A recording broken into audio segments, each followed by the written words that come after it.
Hiya, in this video I'm going to be giving the MX5 a engine bay clean. Should be using some basic equipment, cleaning products. Obviously you don't have to use all of these, but that's just what I've had laying around, so let's get on it. So to begin with, I'll be using an old paintbrush, well I say old, it's new, paintbrush and a hoover to remove all the loose dirt to begin with. Once that's done, I'll then be using this citrus pre-wash to tackle the heavier dirt and grime. Usually with pre-wash for exterior paint, you'll hose it down, but obviously I don't really want to be doing that inside an engine bay, so I've got a spray bottle of water, microfibers to help dry and remove any hard to get areas. We're using this brush to help with the cleaning process as well, and then I'll be finishing off with some interior dressing by Auto Perfection. Obviously other brands are available, again it's just what I had already.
Unfortunately, my phone battery died just as I was getting to the end of all the cleaning, so I thought I'd carry on rather than wait for my phone to recharge.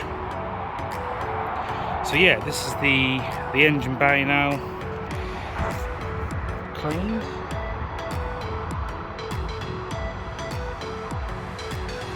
The black plastics have had the dressing on it. Very happy with how it's come out. Obviously there are some areas that I can't get to, not without stripping a hell of a lot more down and out of the way, but for a couple of hours on a Sunday afternoon, yeah, very pleased with it.